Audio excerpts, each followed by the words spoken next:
Il a la bénédiction de notre Père. Après 15 ans de séparation avec mon Père spirituel a dit, va voir là où se trouve mon fils. Et dis-lui, avant que je ne quitte la terre des hommes, je vais le voir. Donc, je célèbre l'onction de Dieu sur ta vie et je célèbre la bénédiction de notre Père qui t'accompagne, qui nous soutient, afin que les portes de la francophonie s'ouvrent au devant de nous. Mes amis, vous pouvez prier, vous pouvez jeûner, mais il y a des hommes que Dieu a établis et à qui a donné des territoires. Tant que cet homme n'a pas parlé pour que la porte s'ouvre, tu peux monter et descendre, cette porte ne va pas s'ouvrir. Prophète, tu es porteur d'une grande bénédiction pour mon ministère, pour le présent et pour l'avenir.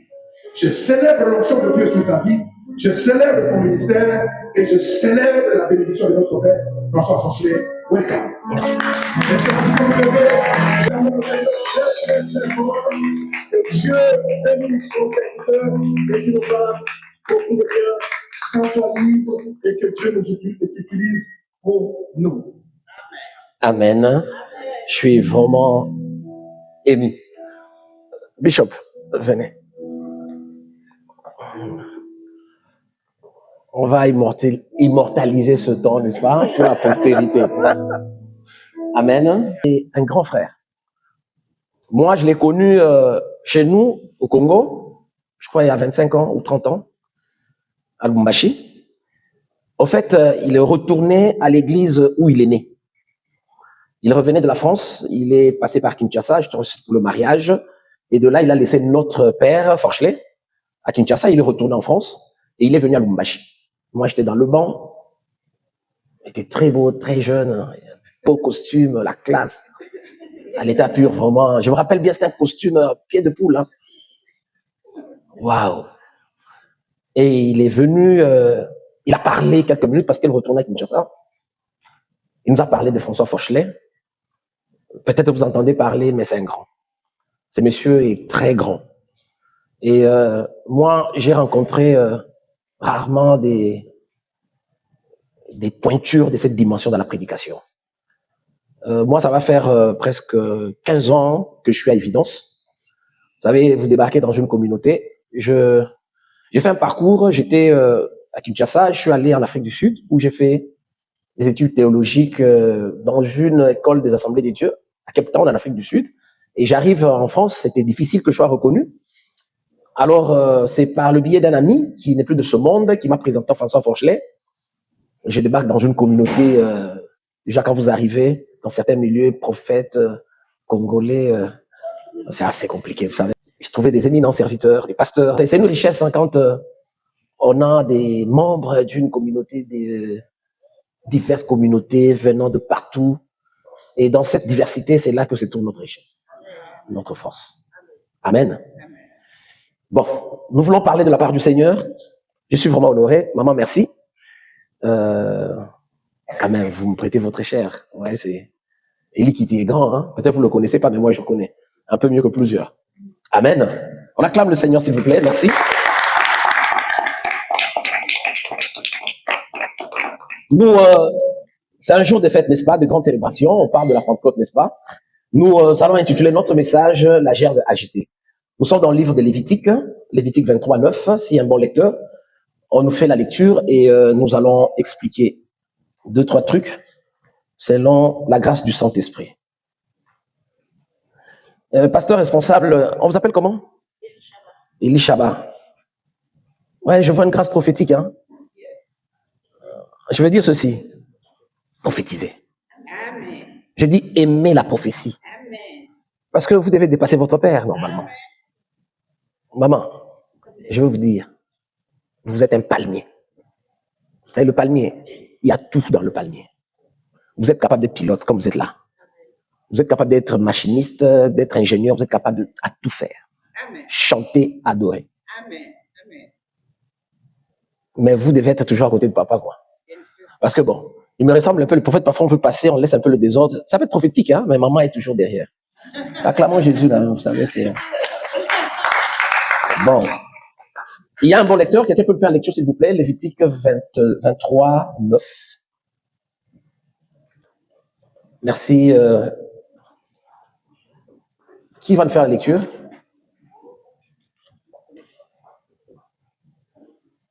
L'Éternel parla à Moïse et dit, parle aux enfants d'Israël et tu leur diras, quand vous serez entrés dans le pays que je vous donne et que vous y ferez la moisson, vous apporterez au sacrificateur une gerbe prémisse de votre moisson. Il agitera de côté et de l'autre la gerbe devant l'Éternel, afin qu'elle soit agréée. Parole du Seigneur. Merci. Mettez-vous. Merci. Voilà. Quand on nous parle de la Pentecôte, j'aimerais parler un peu de fête en Israël. En Israël, on nous parlait de 7 grandes célébrations. En fait, j'aimerais dire que c'était selon Dieu. Israël devait fêter de cette manière-là. On nous parle des 7 fêtes. On parle de la Pâque, on parle. Mais moi, j'aimerais parler de 2 fêtes. C'est-à-dire, je parle de prémices et je parle de la Pentecôte. On parle de la Pâque, on parle de pain sans levain, on parle de prémices, on parle. Mais les 7 fêtes en Israël se célébraient par rapport à un calendrier. Amen. Et dans cette histoire, on nous parle d'un peuple que le Seigneur a racheté, que le Seigneur a délivré, et que par ce petit peuple, que toute l'humanité connaisse le Seigneur. En fait, Dieu a toujours aimé un faible commencement. Dieu aime commencer petit avec nous et finir grand. Alors, il y a une promesse. Une promesse, Israël doit retourner sur ses terres.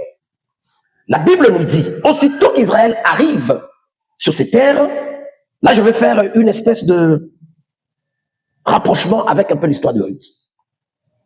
On nous parle d'une femme, Ruth, qui perd son mari, elle suit sa belle-mère, et retourne en Israël. Et quand elles arrivent en Israël, c'était au temps de la moisson. Amen. Au temps de la moisson. Aussitôt arrivée, Ruth se met à travailler. Et il y a un verbe que j'aime, la Bible dit qu'elle glane. C'est-à-dire, les moissonneurs qui passent, Ruth ramassait les restes. Alléluia. Et la Bible dit encore, elle glanait au milieu des gerbes. Mais elle ne savait pas qui était le propriétaire du champ. Mais le propriétaire du champ, il vient le soir. Et c'est à ce moment-là qu'on lui rend des comptes. Il y a une renommée selon laquelle il y a une femme, depuis qu'elle est arrivée, elle ne cesse de travailler. Elle a pris une petite pause, mais elle travaille. Ça, c'est le compte rendu du serviteur. Et le patron dit, en tout cas, je pense qu'elle sera mise à part. Elle va boire dans la citerne, là que boivent mes serviteurs. Elle a marqué le cœur. J'aimerais dire à un chrétien, quand tu arrives dans une église, donne le meilleur de soi. Amen. N'attends pas qu'on te dise ce qu'il faut faire. Oh, qui dit amen. Amen. Et cette femme a marqué Boaz. Mais elle avait aussi un coach, Naomi, sa belle-mère. Et Naomi lui donnait des stratégies. Comment approcher, comment séduire, comment marquer le cœur de Boaz. Un jour le soir, Boaz qui travaille dans son champ. Après la récolte, on avait déjà amassé, on a fait des tas de ce qu'on appelle des gerbes.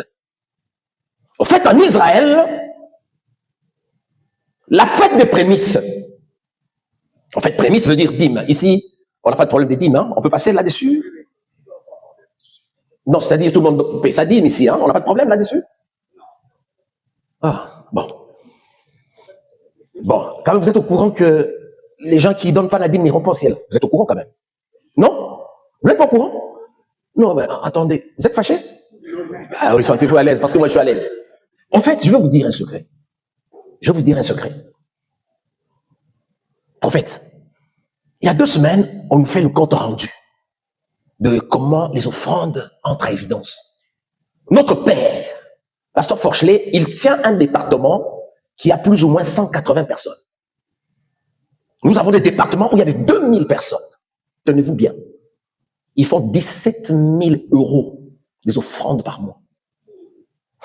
J'aime les là. 17 000. Et nous, on est autour peut-être 80, 100. On arrive à peine à 2000. 180 personnes. 17 000 euros. Pas fort au dos, hein? Et nous, évidence, on fait dans les 60 000 euros par mois. Ici, je suis très content parce que ici, on sent l'excellence. Soit des dîmes, bon, j'exhorte juste, mais je suis sûr que vous êtes fidèles par rapport à ça. Si j'ai mal parlé, vous me pardonnez, non? Si j'ai bien parlé, tu peux me donner un amen, non? Ah, mais alors. Voilà. Au fait, en Israël, quand on parle de la Pentecôte, je parle de prémices et Pentecôte. Suivez-moi. Les prémices veut dire, en Israël, il y a un problème. Les saisons se suivent. On peut parler. C'est les saisons, hein? Ici, on vit un peu trop en Afrique. Là-bas, c'est saison des pluies, saison sèche. Ici, vous avez 4, non? Les saisons se suivent. Mais il y a un problème jusqu'à aujourd'hui. La pluviométrie dépend de Dieu. En fait, la pluie tombe selon Dieu. Oh, tu n'as pas compris. Ici, on sait que à telle saison, la pluie va tomber. À peu près à telle date. Mais en Israël, c'était assez difficile. Dieu vous promet un territoire, une terre. Vous arrivez, vous cultivez, mais par rapport à la pluie, on n'est pas vraiment sûr que la pluie va tomber à telle saison. Oh, quelqu'un comprend? Voilà comment on dit qu'il est le maître des temps et des circonstances. Alors, les agriculteurs, ils travaillent, ils binent, ils labourent, ils sèment, mais la croissance vient de Dieu. La pluie tombe. Maintenant, quand on parle maintenant de la moisson, donc Ruth arrive pendant qu'on moissonnait l'orge, le début de la récolte. Ruth arrive, elle se met à travailler. Maintenant, on coupe dans un champ, admettons que c'est comme notre belle salle, c'est que pendant qu'on sème, il y a des grains qui vont sur la terre avant les autres, n'est-ce pas? La pluie tombe, et il y a des grains ou la semence qui arrive à maturité. D'autres, non.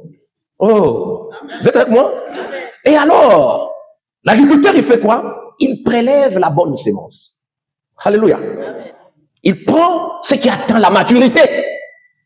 Et il fait quoi avec? Il doit amener ça à l'église, devant les sacrificateurs. Parce qu'ils ne viendront pas inspecter tes terres. C'est qu'il y a une espèce d'échantillonnage. Tu dois prendre la bonne semence.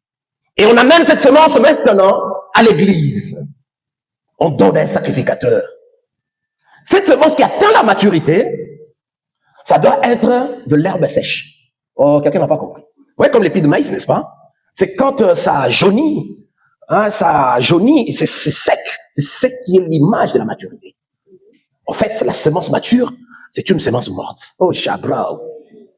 Alléluia. Et quand on amène dans le temple, on remet au sacrificateur. Et lui, qu'est-ce qu'il fait? Il exhibe, il présente, il secoue ça et là. C'est ce qu'on appelle la gerbe agitée. Et quand on secoue, normalement, il y a un son. Alléluia. Le fait de secouer, il donne la vie. Le fait de secouer, on verra qu'est-ce qui tombera, qu'est-ce qui ne tombera pas. Mais ça doit être présenté devant tout le monde. Alléluia. Mais ce n'est pas seulement présenté, mais il va falloir qu'on agrée aussi. Agréer veut dire, c'est aussi de bonne qualité. Une fois que les gerbes ou la gerbe est de bonne qualité, c'est-à-dire on déclare que ce champ-là, il est bon. Oh non, tu n'as pas compris. Vraiment, tu n'as vraiment pas compris. Alléluia. Amen. Notre pasteur est là. Le bishop n'est pas là. Notre servante, notre sœur, elle a une production, n'est-ce pas? Elle demande qui va représenter l'église. Alléluia. Et vous n'allez pas envoyer n'importe qui. Les gens qui iront là-bas, ils vont représenter. Alléluia. Et quand ils représentent, on dit c'est que c'est une église qui atteint une certaine maturité. La gerbe agitée. En fait, la gerbe agitée, c'est l'image d'un chrétien qu'on arrache du danger, qu'on arrache de sa famille, qu'on arrache du monde. On t'amène maintenant devant la face du Seigneur. Et puis, on secoue gauche et droite, gauche et droite. En fait, tu es sanctifié. En fait, tu es mis à part. En fait, c'est toi la gerbe qui représente tous les champs, qui représente tout ton pays, qui représente toute ta famille, qui représente toute l'église, qui représente toute la communauté. C'est qu'un enfant de Dieu, tu n'as pas besoin de 3-4 personnes. Le Seigneur t'a appelé seul. Mais il faut maintenant que tu atteignes la maturité. C'était les débuts de la moisson. C'est-à-dire, cette femme Ruth qui arrive dans un champ, elle se met à travailler, elle a marqué le cœur, d'abord des serviteurs qui étaient devant elle, et elle a marqué le cœur du propriétaire. Vous avez un serviteur ou servante fidèle, c'est celle ou celui qui fructifie, qui amène la multiplication à l'absence de son maître. Amen. Qui dit Amen? Amen. Qui dit Amen? Il y a un monsieur dans la Bible. Ce garçon a précédé notre Sauveur Jésus. On l'appelle Jean le Baptiseur. Vous avez entendu parler? Vous savez, la Bible nous explique qu'il y a une foule. Tout le monde voyait, c'était des humains. Mais lui, regardez, il voit un jeune homme, il dit non, lui là, c'est un agneau. Le jour de son baptême. En fait, quand il entre dans l'eau, c'est qu'en Israël, il faut un parent pour attester sa ligne. Je dis pour attester son ministère. Il faut que quelqu'un soit là. Mais le garçon, il rentre dans l'eau, rien ne se passe. On dit, il paraît, son père, c'est le Saint-Esprit. Il paraît. Il était dans l'eau, rien ne se passait. Il a douté lui-même. Mais quand il sort, on attendait le témoignage, la Bible se déchira, le ciel a parlé. Voici mon fils. J'ai dit, le témoignage authentique vient du ciel. Quand le ciel a parlé, je dis que l'enfer recule, l'enfer tremble. Je dis, la vraie bénédiction vient du ciel. N'attends rien d'un humain. Je dis, n'attends rien d'un humain. C'est toi cette gerbe-là. Le jour de la Pentecôte, il se passe quelque chose en Israël. Figurez-vous que, ici en France, c'est le 14 juillet, n'est-ce pas? Tous les Français viennent de partout. Ils viennent sur les Champs-Élysées. Ça se passe comme ça. Le jour de la Pentecôte. Au fait, c'était une grande célébration. Mais, le Sauveur aussi a dit à ses disciples, vous attendez, je vais vous envoyer le Saint-Esprit aussi. Pendant qu'eux défilaient sur les Champs-Élysées, ils entendent une détonation, une déflagration, un bruit. Tout a tremblé. Les gens sont venus voir. Alléluia. Cette commémoration, ça s'est transformé en célébration. Parce que une commémoration, c'est banal. Mais une célébration, il y a la présence du Sauveur lui-même.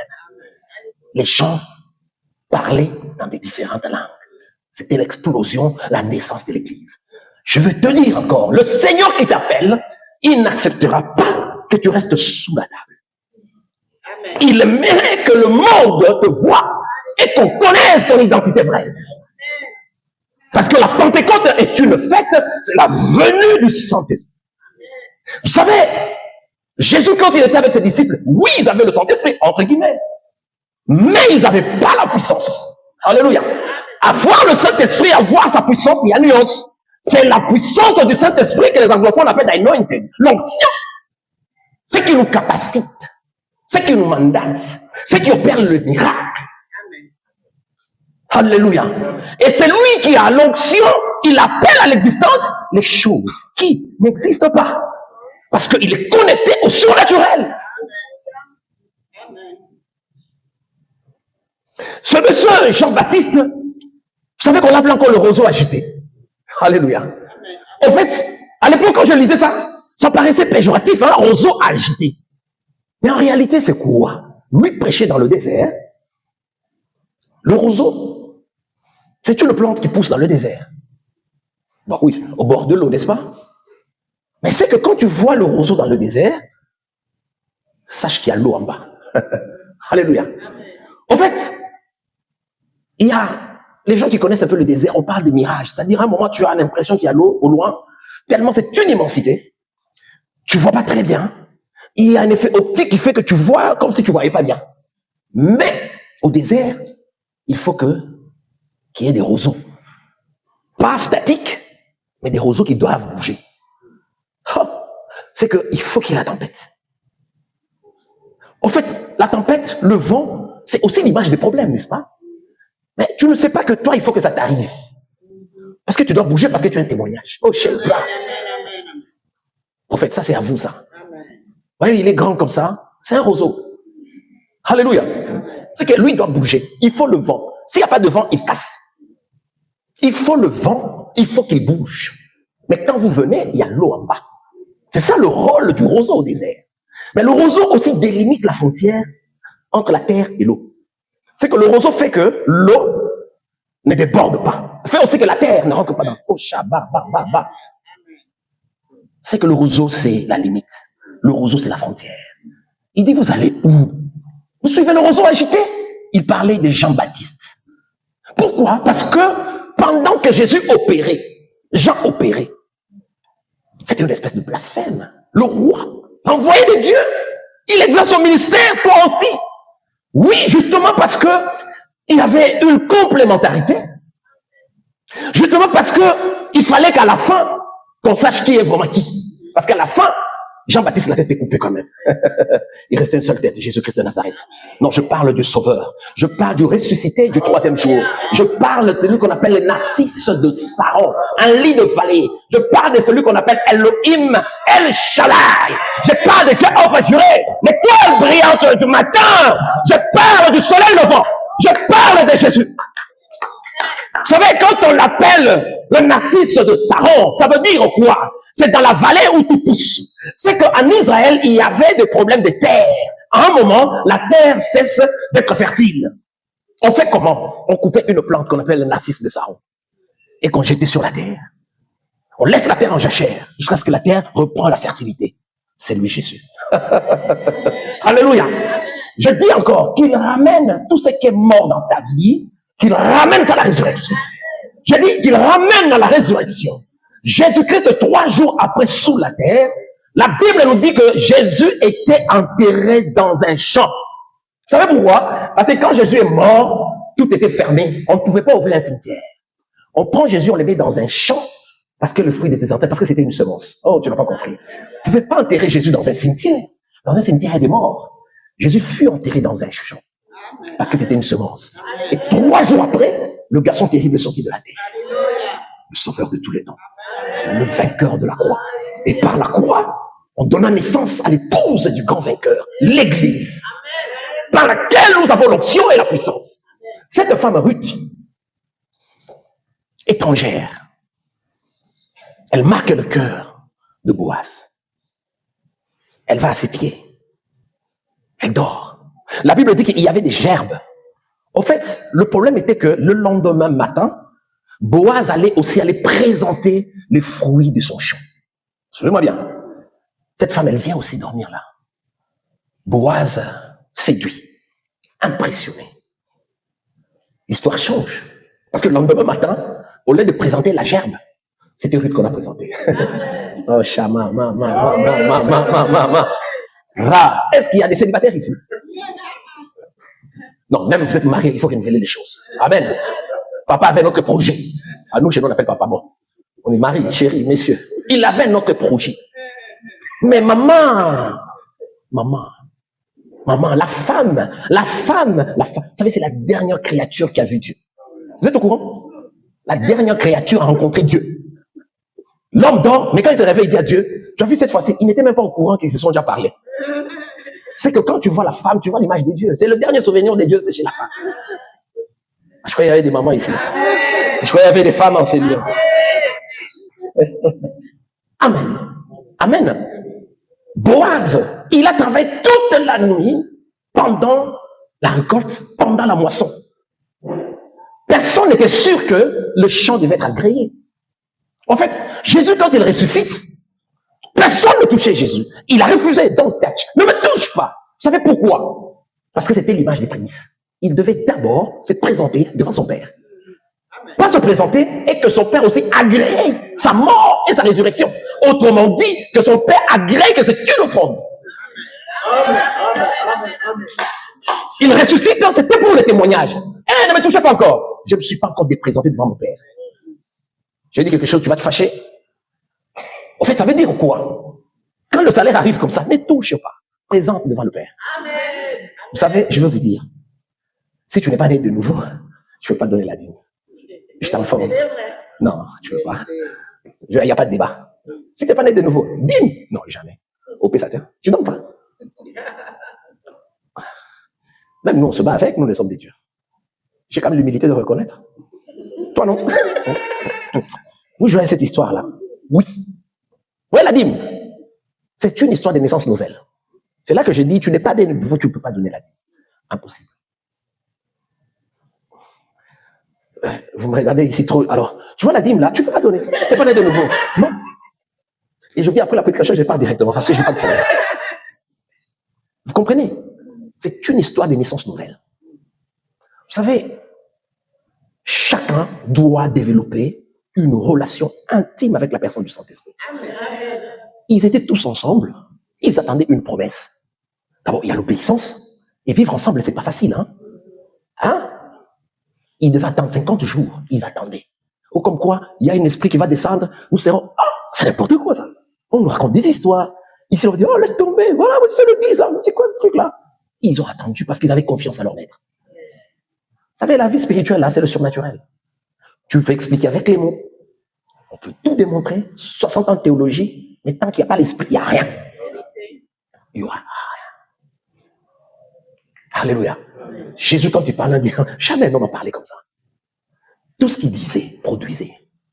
Tout ce qu'il disait, créer. Tout ce qu'il disait, transformer. Tout ce qu'il disait, changer. Tout ce qu'il disait, délivrer. Vous voyez? Donc, le jour de la Pentecôte, ils attendaient, et quand l'Esprit est descendu, quand on parle de la naissance de l'Église, il y a eu 3000 convertis.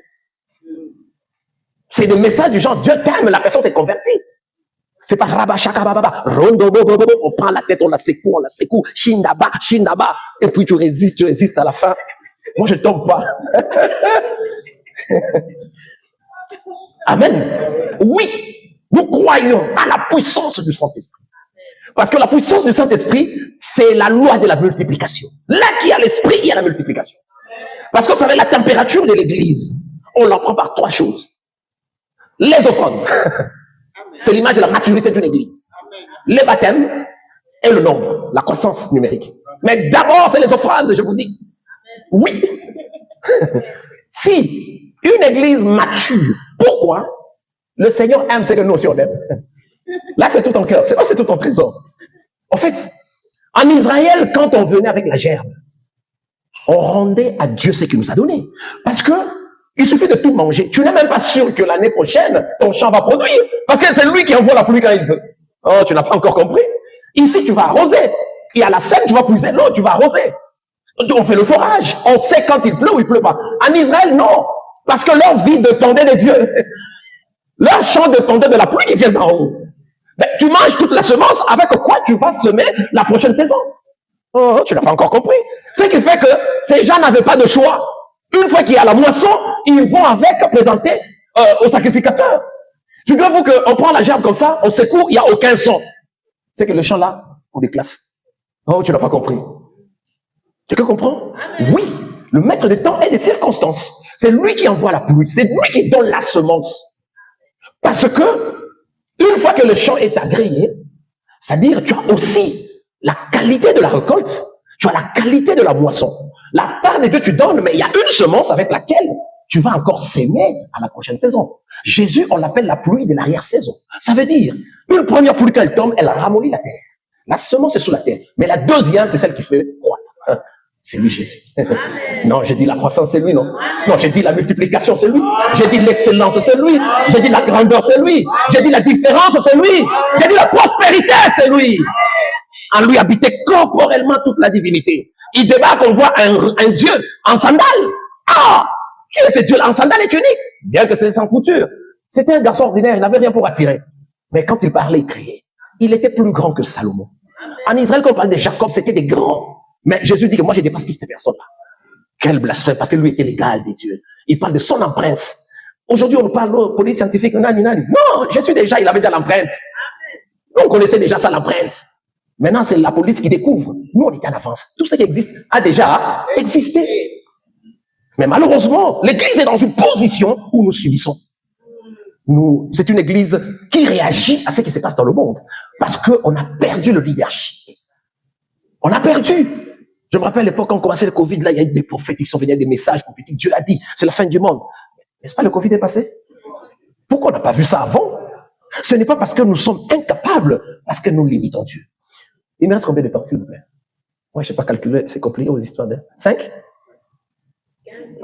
Merci de m'augmenter les minutes, frère. Suivez un peu. Donc, Jésus, quand il arrive, qu'est-ce qui était impressionnant? Parce que lui, il dit qu'il était l'égal des yeux. Comment toi, on t'a vu naître comme tout le monde, tu dis que tu es l'égal des dieux. Voyez, l'offrande d'Abraham, il se passe quelque chose de merveilleux. La première fois qu'on parle de l'adoration, la première fois qu'on parle de l'adoration dans la Bible, on va offrir Isaac. Abraham dit Dieu se pourvoira, n'est-ce pas? On a substitué l'offrande. Dieu met un animal, n'est-ce pas, à la place du fils. En fait, c'était une alliance entre Abraham et Dieu. Dieu dit, bon, moi, je n'aime pas perdre. Abraham, il m'a démontré quand même qu'il est obéissant, il a la foi, il est soumis à moi. Dieu était capable aussi de démontrer à Abraham. Il dit, Abraham, arrête. Vous savez pourquoi? Parce qu'il fallait que toi, tu rentres dans l'histoire, non? Non, je recommence. Il dit, Abraham, non. Ici, on n'est que deux. Je peux te démontrer ma puissance. Personne n'entendra parler. Il dit, laisse-moi le temps. Mais à la croix, Dieu a démontré à Abraham. Il dit, maintenant, tu as vu? J'ai donné le meilleur, mon fils. C'était Jésus la germe. L'œil physique a vu Jésus. Ça a arraché de la terre et monté au ciel. Vous êtes au courant? L'œil physique a vu Jésus monter au ciel. Parce que, à l'époque d'Isaac, Dieu ne pouvait pas donner et l'histoire allait s'arrêter là. Mais il use un peu de patience, n'est-ce pas, pour que nous aussi qu'on vienne célébrer cette grande fête. Parce que cette fête que nous célébrons, dont nous parlons aujourd'hui, c'était une fête réservée que pour Israël. Que pour Israël. Mais le jour où Israël aussi célébrait, Dieu fait en sorte que nous on participe. Et qu'il change maintenant cette Pentecôte pour Israël, que ce soit une fête pour nous. En Israël, on nous parle de ces... Il y avait 7 fêtes en Israël. Maintenant, toutes ces 7 fêtes, ça se fait dimanche. Je recommence. Vous voyez, il y a un calendrier. 7 fêtes. Exemple, janvier, février, mars, avril, tout et tout. Maintenant, le dimanche, en fait, on cumule toutes ces fêtes. Pourquoi? Parce qu'il y a une fête, on parle des offrandes. Il y a une fête de la récolte, on parle de moisson, on parle du pardon, on parle du sacrifice. C'est que dimanche, c'est une célébration. C'est une espèce de condensé de toutes les 7 fêtes. Parce que c'est le premier jour qu'il est sorti du tombeau. Lundi, c'est le premier jour. Et les 7 fêtes, nous les célébrons aujourd'hui. Et la Pentecôte, ça se vit tous les jours. Parce qu'il renouvelle sa grâce et ses bontés tous les jours. Quelqu'un a compris? Quelqu'un a compris? Voilà pourquoi Jésus, on l'appelle le premier-né. Parce que c'est lui qui est le premier mort aussi, si je peux dire, et c'est lui qui est le premier-né. Quand on parle de la grâce, ça veut dire quoi? Nous sommes coupables, mais on nous a juste libérés. Vous voyez, aux États-Unis, on parle encore, il y a encore, comment on dit? On tue les gens là, comment on parle? La peine de mort. Ouais, maman, trop de linga là, tu vois, j'oublie. La peine de mort, merci. En fait, la peine de mort, aux États-Unis, avant l'exécution, ou l'éjection, ou la chaise électrique, on appelle le président. On demande, qu'est-ce que vous pensez de ce condamné? Le président dit, graciez-le. En fait, gracier ne veut pas dire que tu n'as pas fauté, tu n'as pas commis des infractions. C'est-à-dire, on te libère tout en étant contre. C'est ça la grâce. C'est-à-dire, nous étions des criminels. Amen. Bon, le mot, il est fort. Ici, on va dire, le pasteur là, il a bien parlé, mais criminel, moi, non, je ne suis pas criminel, moi. Ok, ça va. Donnez-moi un autre vocabulaire, s'il vous plaît. Nous étions qui? Nous étions condamnés, accusés. Amen. Maintenant, on décroche le téléphone, on appelle Jésus. On dit, qu'est-ce que tu penses? Moi, j'avais mon nom, mon prénom, mais ton prénom. Qu'est-ce que tu penses de Nathan? Il est criminel, il est pécheur, mais je le gracie. C'est ça la grâce. Ça ne veut pas dire que nous étions saints. Gracier veut dire que tu es coupable, mais on te libère. Et c'est par cette reconnaissance-là qu'on commence maintenant à voir l'œuvre de Dieu se manifester dans nos vies. Parce que tu es reconnaissant que tu étais pécheur. Mais aujourd'hui, nous sommes dans cette position où nous croyons que nous méritons. Nada, tu mérites rien. Et en plus, tu es dans cette position-là, tu es mal barré parce que tu vas en enfer. Donc, quelqu'un comprend? C'est ça la grâce. Nous étions accusés, nous étions jugés, nous sommes coupables. Maintenant, Jésus, c'est le seul avocat qui a corrompu Dieu. Lui était notre avocat parce que nous étions accusés. Normalement, c'est nous qui payons l'avocat. Mais lui, maintenant, il a donné son sang auprès du juge. Oh, chabro, pour que tu sois libéré. C'est le seul qui a corrompu Dieu. Parce que toi, tu étais accusé. Nous, on nous appelle les nations. La grâce n'était pas pour nous. La loi n'était pas pour nous. Jésus est venu pour Israël. Mais Israël n'a pas compris. Alléluia. Comme Israël n'a pas compris, il fallait maintenant qu'il prenne un autre peuple. Mais ce peuple, il restera ordinaire. Il faut que je lui dote de ma puissance. Attendez, et c'est le jour de la Pentecôte. Alléluia. C'est qu'il doit être plus qu'Israël. Mais de lui-même, il est incapable de fournir des efforts. Moi, à l'époque, on a commencé à conduire, on avait des volants mécaniques. Vous avez connu les volants mécaniques? Vous êtes des enfants ici, non? Vous avez connu le volant mécanique? Vous connaissez? Les gens qui conduisent ici, vous ne connaissez pas le volant mécanique? Ah, vous n'êtes pas au courant de ça? Volant mécanique. Maintenant, c'est hydraulique. Hein? Maintenant, c'est même électrique. Ah, il y a des enfants ici. Quelqu'un connaît le volant là de l'époque? Quand tu tournes, tu demandes même à madame de t'aider. Ah. Écoutez, vous n'avez pas connu ça. Jeune homme, tu n'as pas connu ce volant. Donc toi, genre les cassettes qu'on mettait comme ça dans les vidéos, tu n'as pas connu toi. Ah mais attends, t'as la barbe comme moi, jeune homme, arrête. Mais non, n'importe quoi là. Qui a connu ce volant-là? Tu demandes à madame de t'aider. Mais les conducteurs de l'époque, ils ont des paquets, des muscles. Parce que c'était physique. Aujourd'hui, ce n'est même pas assisté, c'est même électronique. Même avec un doigt, tu peux tourner. Mais c'est ça le Saint-Esprit. Oh, tu l'as pas. À l'époque, c'était. Tu demandes, chérie, mais chérie, regarde là-bas. Tu n'as pas le temps de regarder l'angle mort, chérie, regarde. Mais regarde, non? 10 minutes d'attendre. Parce que toi, tu ne peux pas. C'est elle qui va dire à l'autre, arrêtez-vous un peu. Parce que chérie, ici. Mais le Saint-Esprit vient. Je dis non, ils ne peuvent pas tourner ce volant. Ils feront des accidents, des bêtises. Il faut qu'on crée un volant facile, léger. Pour qu'on voie et qu'on témoigne qu'ils sont envoyés de moi. Une église sans puissance, c'est une église qui va disparaître. Un homme de Dieu sans onction, il va disparaître.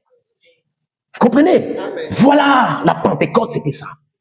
Chacun a ses problèmes, chacun a ses préoccupations. Mais c'est la communion qui fait notre force. C'est l'unité qui fait notre identité. C'est la communion qui fait que nous portons un message, que le monde entende parler de toi. Parce que c'est toi l'échantillon de ton chant. C'est toi qui représente ta famille, ton pays, ta tribu, ton continent, c'est toi. C'est toi qu'on va présenter. Voilà pourquoi même lui, Jésus, il est mort. Pas mourir seulement, il est mort aussi comme Dieu voulait qu'il meure. C'est comme ça qu'il est allé se présenter devant son père. Il dit, papa, me voici. Papa dit, j'agrée ton offrande. J'agrée ton offrande. Et là, tu es capable de sauver tout le monde. Parce que la Bible dit, au ciel, Dieu a envoyé, il a envoyé les prophètes venaient pour apporter ce message. Mais le message n'arrivait pas. Il regarde, c'est comme un militaire qui a une seule munition dans son arme. Un garçon se leva. Il dit, papa, je suis prêt. Il dit, quoi, fils? Je n'ai que toi. Il dit, je suis prêt. Mais je demande, donne-moi le corps des humains pour que je ressente ce qu'ils ressentent. Et c'est comme ça que le garçon a été parachuté sur terre. Jésus-Christ, il ressent tout ce que tu ressens. Je t'annonce cette bonne nouvelle. Ton problème, il a déjà été résolu. Voilà pourquoi il passe par toi, parce que tu dois être un témoignage. Je dis, ce problème-là, il a déjà trouvé une solution. Mais le diable veut nous distraire. Le diable veut nous éloigner de cette grâce, cette faveur qui nous a été faite. Nous allons lever, nous allons prier. S'il vous plaît. Ici, si tu dis pas s'il vous plaît, les gens vont se fâcher. Nous, chez nous, à Télémato, ça met là. Je dis, il n'y a pas de s'il te plaît, lève-toi. C'est comme l'armée. S'il vous plaît. En fait,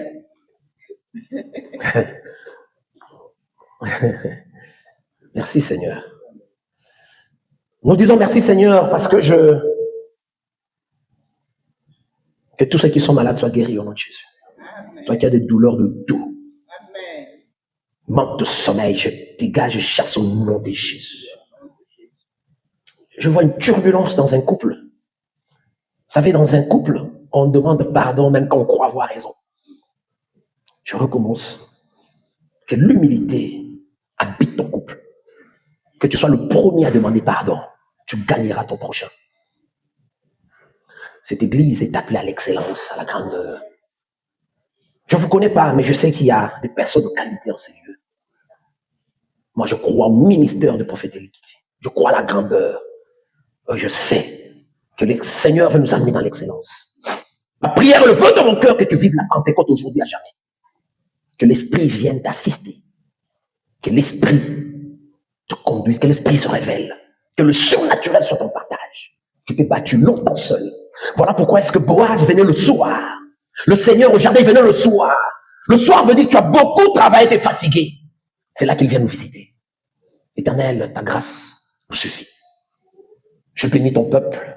Je bénis ce moment. Je sais que tu es au rendez-vous, Père. Nous voulons vivre cette Pentecôte aujourd'hui et à jamais. C'est toi notre Pentecôte. Éternel Dieu, c'est aujourd'hui où tu te manifestes, tu te révèles que ta grande célébration, c'est en ces lieux. Père de grande gloire, que tu puisses ressourcer ton peuple, que tu puisses bénir ce peuple. Je crois, Éternel.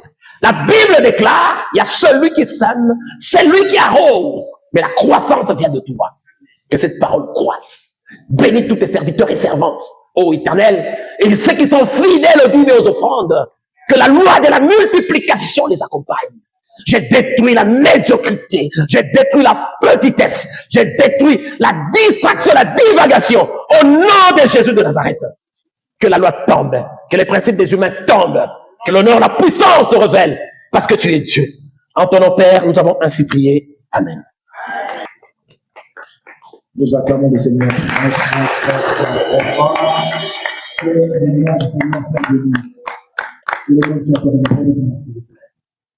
Gloire à Jésus.